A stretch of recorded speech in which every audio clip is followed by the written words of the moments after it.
Yes, aujourd'hui je te parle de la Sony Alpha A6400, une caméra que j'utilise depuis maintenant 2 ans. On va regarder si encore aujourd'hui ça vaut la peine d'investir dans ce type de caméra-là. On va aussi aborder l'aspect pratique et technique de cette caméra. On regarde ça maintenant.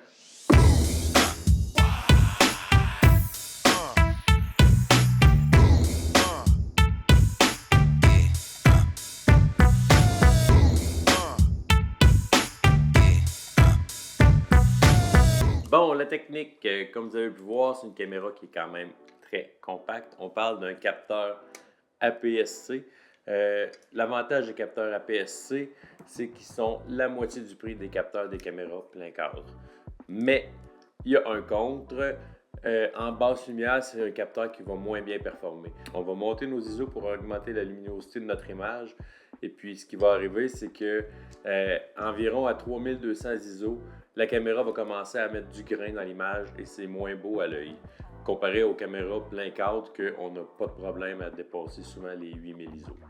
Un autre aspect qui est le fun de cette caméra, c'est l'écran qui est retournable. On peut voir ce qu'on fait pendant qu'on filme. Et aussi le fait qu'elle soit munie d'un flash. Plusieurs caméras maintenant n'ont pas de flash, on doit l'acheter. Elle est munie d'un flash. Je vous le dis tout de suite, c'est pas la grosse affaire, mais quand il fait sombre, ça dépanne.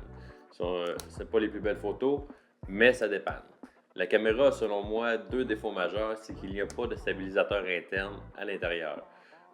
Donc, à moins d'avoir un objectif qui est stabilisé, on a zéro stabilisation. Donc, pour filmer à main levée, on oublie ça tout de suite. À moins d'avoir un stabilisateur 3 axes, ça peut être intéressant, mais c'est quand même coûteux. Et puis, c'est plus lourd et c'est du temps de calibration.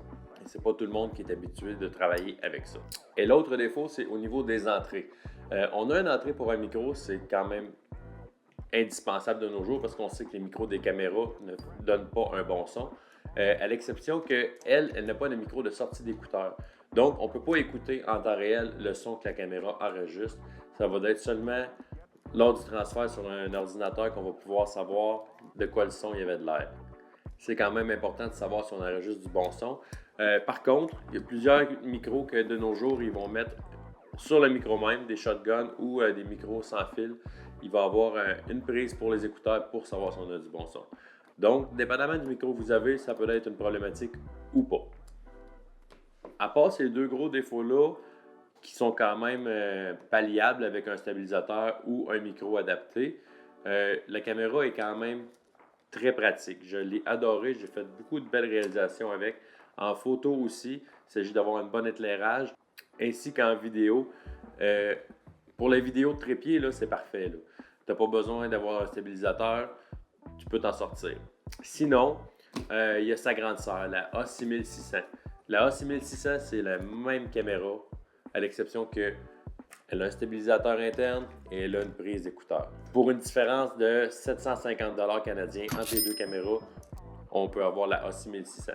Donc, rendu là, c'est de savoir c'est quoi votre objectif avec la caméra.